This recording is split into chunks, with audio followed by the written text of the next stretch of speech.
Ladies and gentlemen, welcome to the main event. Introducing Carissa Breen Industries. Let's get ready to launch!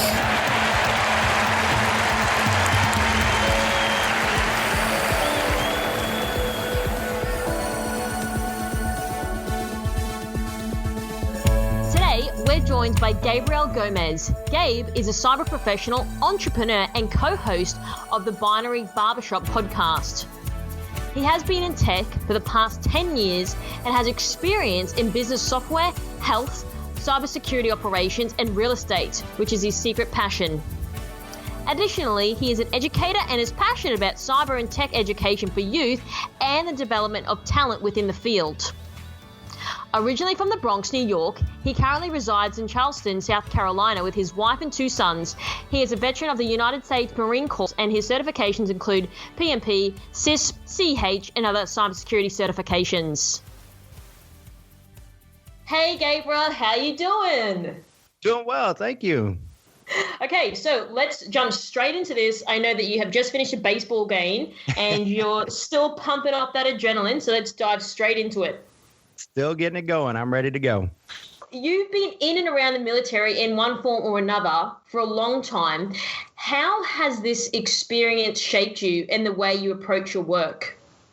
I think the military kind of lays things out very systematically. So what I would take away from that is probably the systematic approach to doing things, focusing on the end game and then really trying to work in a team dynamic. So if I had to kind of say that the biggest things were, there's obviously team building. So cyber is very much a team effort. And even when you're dealing with stakeholders, you want to make sure that you're building a team and that you're at least fostering a relationship. And so with the military, the way that we, operate there is that we're very systematic to things. We do focus kind of on that end game and the ultimate outcome, and very a team dynamic kind of atmosphere. So all of those things work very well into cyber and the way that we approach, different aspects of cyber. So, if I had to pick top 3, I think those would be them. And you talk more about the, being systematic on everything, and I know that's obviously a big thing being in the military. Can you explain a little bit more detail around what that looks like, versus more in the public-private sector? Yeah, so the military is, and for lack of better terms, we tend to dumb things down a little bit. Mm-hmm. So it's the big KISS method, right? Keeping it simple. And so what we really try to do is, whether it is planning a mission or it's, putting a process around the way that we do things is very systematic. And so we look at it like, if someone else had to do this job tomorrow, the hit by bus theorem, what would they have to do? How would they have to do things, and what kind of skills would they need to be successful? So it is, literally outlining and having a turnover binder of, actions and requirements and things that someone would need to do a particular job. And conversely, if we were to audit someone or do something along that lines, they would have a very systematic way of detailing the job that they're doing. And so, that tends to help when you're doing things that are very technical in nature, and things are very flow oriented. So, in order to do this particular output, you need to have these 3 inputs. And so when we look at cyber as a whole, being able to say, okay, what's the next step, and what is the expected outcome of this next step? That's kind of where we tend to say things are very systematic. No, that's a really good approach, and I think from your perspective, do you see quite a massive gap on how security is being conducted in the military versus in those public and private sectors in terms of gap analysis? I definitely think that, the military just in its nature alone is very security oriented. So it's almost like second nature in the military, where, obviously in the commercial sector or the private sectors, the focus is on business or the business that they're, tending to. So I think security and cyber for that matter, tend to be an afterthought. And so it is a very good way of approaching those things systematically, because you tend not to leave those gaps open, like you mentioned, the gap analysis. You tend to try to cover all of your bases and then all of the routes to those bases. So we try to be very, very detail oriented, but with a process flow. And so that's kind of one of the things that has made us successful in the commercial sectors. Is that we try to be very detail oriented, but we're also very consultative, and so we're not expecting everyone to do things like that we would in the military, but we know what that end game should look like, and so we kind of help guide that process. And so I think someone with a military background, tends to gather those requirements a little better, because they tend to look at things very, very systematically. Yeah, sure. I think that makes a lot more sense and gives a bit of a better view into what that process looks like. And I think the other thing that I know about you, and the second most notable area, has been your project management experience, which is in and around the tech space. And you seem to have pivoted towards a deeper, more technical career route in more recent years. So can you tell me more about that? Like, what led you to do that, the challenges you've encountered, and what PM skills you found really helpful in the more recent roles you've had? Yeah, sure. There was a time in my career where I think I kind of plateaued as a project manager, and I was looking at the types of projects that I wanted to lead more, and what I always have been as kind of a techie person, never very technical in skill per se in the cybersecurity world, but I kind of saw the writing on the wall and where industry was going and where the kind of world was leaning to, and I just decided, hey, the cybersecurity aspect of project management, in order for me to be taken seriously as a project manager, I'm going to need to have some of those technical skills. I'm going to need to be able to talk, the tech talk with those people that ultimately I would be leading as a project manager in project teams. And so I decided, one, to go back and get a master's degree in IT management. And at the same time, I was actually selected for a group called the Wounded Warrior Cyber Combat Academy. And so it's not to be confused with the Wounded Warrior Project, but it was a very similar philanthropic, support towards veterans and retraining veterans to work on the cyber battlefield. So what they did was they all free of charge, no cost to the veteran themselves, took us through the very basic A+ skills that we would need to be basic computer technicians, all the way through things like certified ethical hacker and the certified information security specialist, so the CISSP. So that was kind of a blessing, and those kinds of things really led to me becoming more technical. In that, what I decided to do was really take a step back, take a huge pay cut for that matter. But I knew that in the end, it would ultimately work out. So I took a position as a security engineer where I could actually start putting my hands on keyboards and really digging into the technical aspects of what it was that eventually I would be leading. And over the last couple of years, I've had some really great experiences doing a lot of different things in the cyber world. I got to really spread my wings and do a lot of different things in cyber. So not just A&A, but I've dabbled a little bit in forensics and pen testing and industrial control systems, all of those things. So it's been a really good run for me, I think. And so that coupled with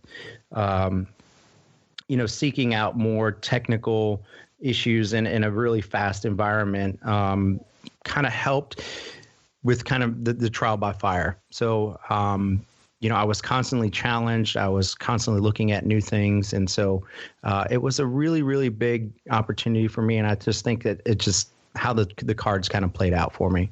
But anyone I think who has the aptitude for it can do it.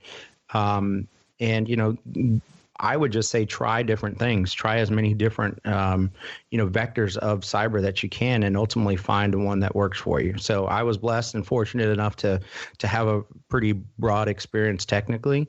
And then, couple that with, the project management experience. I felt like it was a pretty good fit. I understood, and one of the things that kind of made me, what we call the flame-throwing unicorn in our industry is someone who is techie and can also, speak with the C-suites, if you will. And being able to converse with both of those, different groups of people. Obviously, they speak, two different languages when it comes to things that are important to them. But as a PM, I knew how to communicate with certain stakeholders. And now that I was more technical, it allowed me to speak with some of the more technical stakeholders than I could before on other projects. That's a really good point that you make. And sorry to go back to the flame-throwing unicorn. Is that correct? That's right. The flame-throwing unicorn. Well, I'm guessing obviously unicorn meaning rare. What's your approach on hustling more people who perhaps do have a technical background to sort of step up to be that voice and that conduit between the technical and the business? Because I know you and I have spoken about this before, that it's a rare hybrid area. So what would be your advice to someone perhaps who is technical that can take a step up in their career to perhaps become that voice and become that person that people can rely on to understand what all these, technical jargony words mean? I think it's definitely understanding your audience, and where, the stigma behind extremely technical people is that they don't communicate very well. Well, I don't think that's the case. I just think they communicate in terms that, other people who are not techie just don't do. And that, I think that's fair for really every, profession. Obviously there are different roles and things, but my advice or my kind of guidance to them is to always work on polishing their presentation and communication skills. At some point you're going to be the technical SME, and you're going to have to share that, technical knowledge and outputs, with a group of some sort. One of the biggest things that I see is that, most people want to get into cyber and they want to become hackers, right? And everybody's like, I want to do the sexy part of cyber, and I want to hack, and I want to do all that. And I explain that, unfortunately, the actual hacking portion is a very small piece of what actually has to go into, the entire process of hacking. For example, there's tons and tons of reconnaissance that needs to happen. And that's, knowing who your target is and doing all that stuff. But at the end, ultimately, most white hat hackers are paid to not just hack, but to provide an output of some sort. So whether that's a report or a report of findings, you have to be able to communicate those things with your end customer. And you have to do it in a way that's going to make sense to them. So if you're talking to C-suites, it should boil down to dollars and cents, ROI, those kinds of things. You need to understand those business aspects if you're going to eventually, become a leader in your field, where you're going to deal with a lot more people that are not technical. So my advice would definitely be, work on those presentation skills, work on, your communication skills and being able to break things down in the simplest term, or just relay them to things that your end customer can understand. And sometimes that takes a little bit of emotional intelligence, and really getting to know how you're received, and ultimately what your message is and how you're presenting that. So some of those soft skills are really where the flame comes from, that flame-throwing unicorn. So, sorry to harp on a little bit about the soft skills side of things, and I've been reading some articles lately, and I think I saw some people just on social media sort of almost ragging on people that do have soft skills, saying like, hey, these guys aren't super technical, like they don't really have a place in security. So what's your thoughts on that? Because I think that can be very... it can be, I find it quite condescending that people can say that, because I think that there's a good balance, and I don't think that one's better or the other, but I still feel that people who are really technical that might not necessarily be heavily good at communicating are sort of ragging on people that might not necessarily have that, like you said, white hat hacker, technical skills or deep understanding of that area. But I want to get what your thoughts are on it, and, just understand a little bit more about what you think. Yeah, and I think I've had experience with both sets of technical people where they understood that it was a shortcoming if they weren't or didn't have some soft skills. And I've also met with people that were like, oh, well, he's not technical. We really don't want to deal with him. And fortunately and unfortunately, the world of security and business, those lines are now being very blurred. The rise of the CISO, all those things where, at some point, no matter how deeply technical you are, you're going to have to communicate with people that ultimately are going to be paying for whatever it is that you're technically doing, right? And they're not necessarily the most technical people, or they could be, but you need to learn how to communicate. And if you can't do that, I just think the way the world is moving now is, if you can't present findings in a way that people understand, then you're not going to be in business very long, and you'll become a legacy product, unfortunately. But the fortunate part is the people that I've worked with have always been open-minded, and I try to develop a culture of that, of being open-minded and continuously learning. And it's not just technical skills, but being able to, again, go back to presenting findings, or telling someone that their security posture may not be the greatest. You have to have some sort of tact when you do that, and you can't really just go in and say their baby's ugly. That's not going to go over very well. No, not really. And unfortunately, I'm seeing that, but I would say that they need to take a serious look at, the type of people that they're ragging on. And I just don't think there's a spot for it. Obviously, you're not going to have someone who is not a very technical person fill a very technical role, but there are roles in security that require people to have those soft skills and look at things like project schedules and budgets and those kinds of things, because ultimately that's what a project team is made up of. You're going to have some matrix people that are going to come into the project that have to watch those things, and everybody has a role, and the quicker that you learn to play nice with other roles and maybe do some cross training, that's ultimately just going to make you a better professional in the end. Absolutely. And I think off the back of all this technical talk, it leads me to my next question, in that there are a lot of people in that technical realm that are starting to pick up on the use of SOPs, which are essential to their organization. I think a lot of this has come from the military bleed over.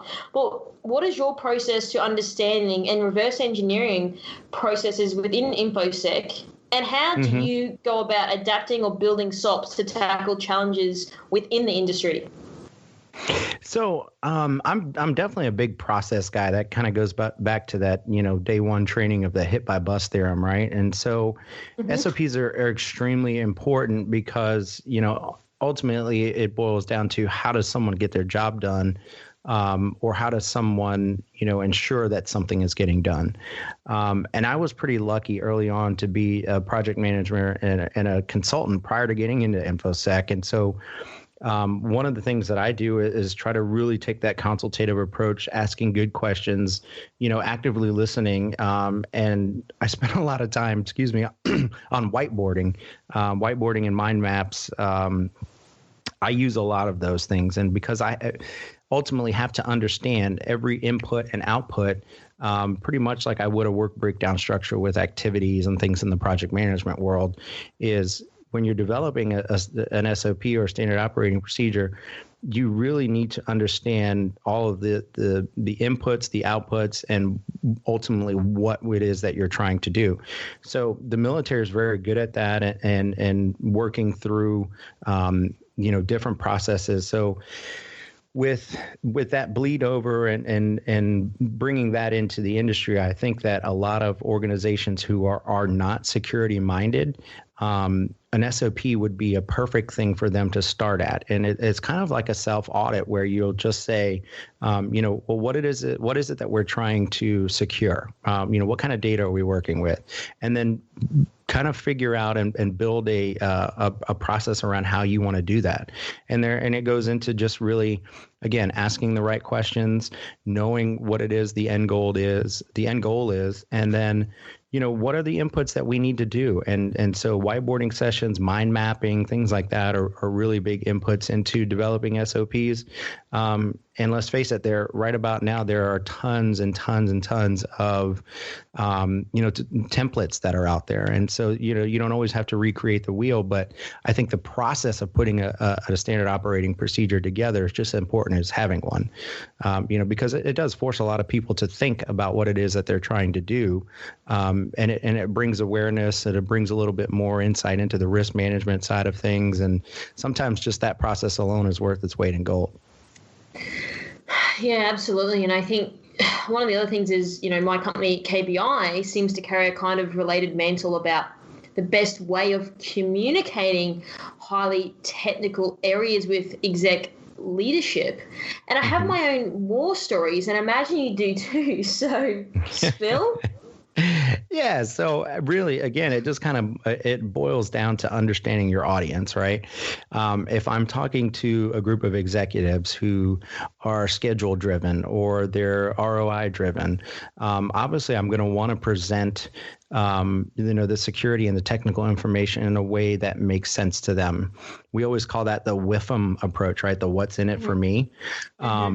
And that's really the best thing that, has worked well for me is understanding what the audience is, and then presenting information in a way that they're going to see it. And I just think that takes a little bit of experience and time with, maybe presenting security findings in a way that, makes more sense. For an example, if I'm going to tell someone that, they don't have the correct access control, measures in place, what I would do is not only tell them that you don't have those in place, but what is the risk of not having those in place, and what could the potential, impact be to business if they don't do that in a relatively quick time frame? What are they opening themselves up to by not having, said security access control policies in place?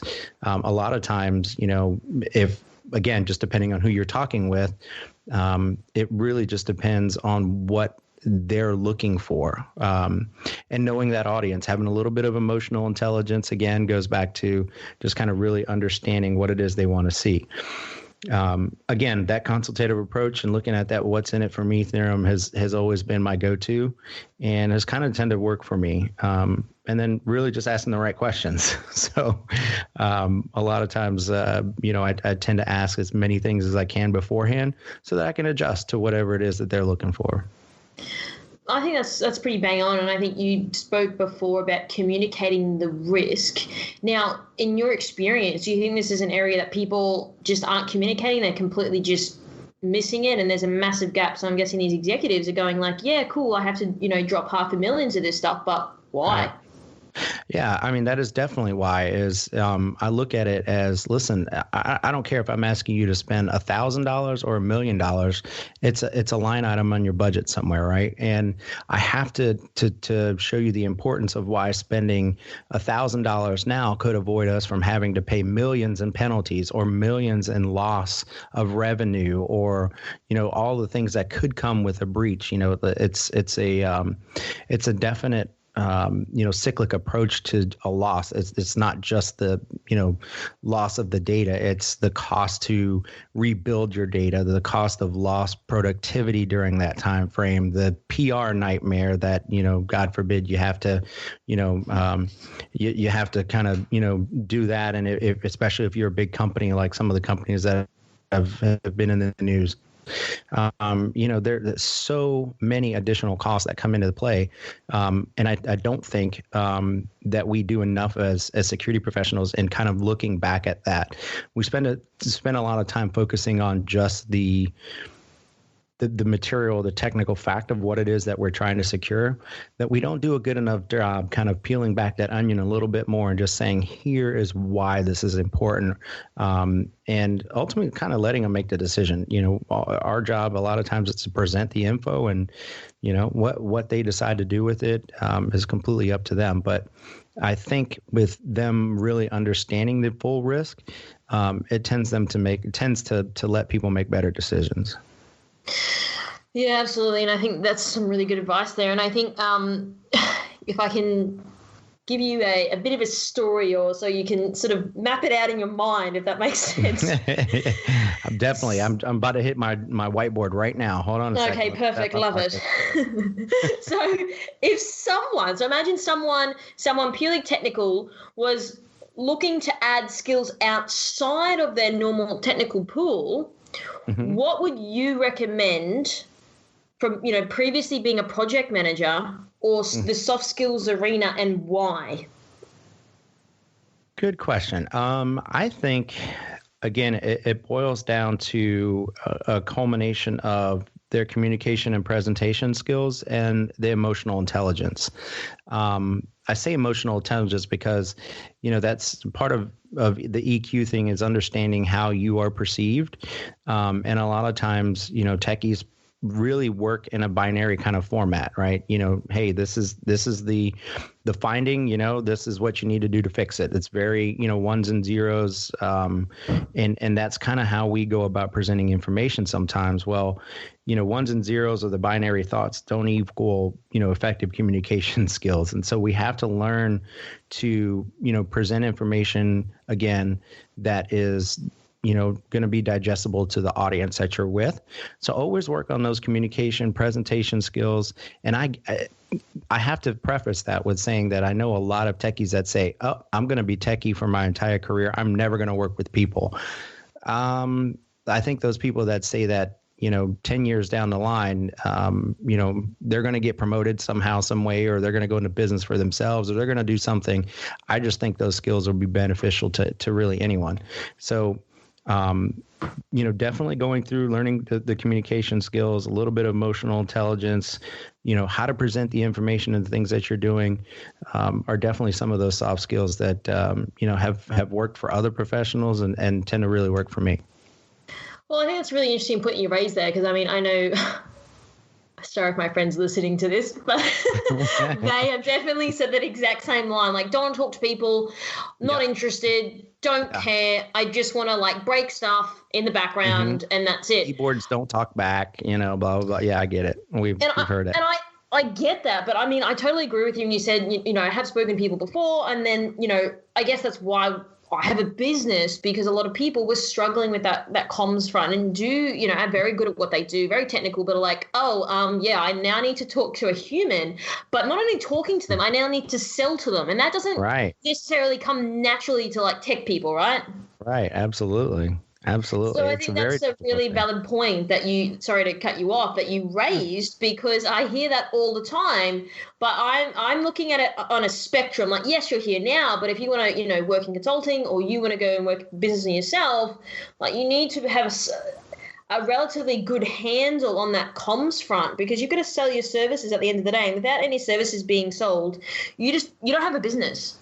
Right. Absolutely. Yeah. We spend a lot of time in our career field, polishing our skills, right? Because technology changes so much. What I don't think we do spend a lot of time is on those soft skills. And, we don't know what technology is going to do 10 years from now, where, we're looking at things like IoT, where that is so, consumer driven, and so many different things that, tech may be moving to a realm where it's going to be a lot more, human interaction, for lack of better terms, where, you're going to have to get from behind a keyboard, or you're going to have to get from behind, whatever it is that you're doing and whatever lab that you're working in. And you're going to probably, definitely, I see that working into more residential than it is now. So we just don't know. So I look at it as a well-rounded professional. Whether you want to stay completely technical or not, having some of those soft skills are going to help you whichever way you decide to go. So just kind of get them when you can. No, that's that is spot on. That's a really good piece of information that I haven't heard in a long time, and I think that's something very valuable for people listening to think about that moving forward. And I guess, lastly, you've had a really interesting career that I think covers and brings together some valuable skills. So what's next for you? Well, I definitely want to continue with the podcast. That's kind of a baby of ours, and we did that solely for the fact that we wanted to give back, and I get a lot of pleasure out of giving back and educating people as best as I can. Obviously, I'm not a subject matter expert in a lot of things, but what I do know, I like to share, and there's been some talks of also possibly writing a book, something along the lines of small business or SMB, cyber playbook, if you will. So that's kind of on the horizon, and doing more talks and just really educating the general public on cyber. And so as long as I'm getting to do that, and I can continue to feel like I'm giving back, I'm kind of game for any project. That's awesome. That's really cool. I'm looking forward to, seeing some of your projects and coming on your podcast, apparently. Absolutely. Yes, absolutely. Awesome. Yeah, you have a very interesting, aspect to that. And we're excited to have you because I think our guests are going to, our listeners are going to respond to you very, very well, especially being female in tech, which is great, which is a very big delta that we have. Obviously, it's something that I think we need more of, and we need people with different skill sets to come into tech. And so I think you're hitting a lot of those wickets for people. So that's awesome. We're excited to have you come on. Awesome. I'm definitely looking forward to it. I'm excited as well. So thanks so much for joining us today, Gabriel. If people want to know more about you and what you're doing, how can they find you and get in touch? Absolutely. So I would say the best way is check us out at binarybarbershop.com. Not only are you going to be able to get, the latest and greatest episode, but you get a little bit of our bios. My bio's on the webpage. You can also find me on LinkedIn. I'm Gabriel Gomez II. So LinkedIn /Gabriel Gomez II. And you can always hit us up at info@binarybarbershop.com. Awesome. Thank you so much. Thank you.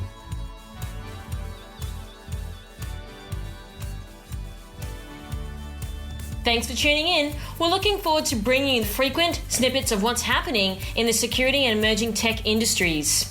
If you think there's someone I should be speaking with, even if it's you, reach out to media@carissabrianindustries.com and we'll try to make it happen.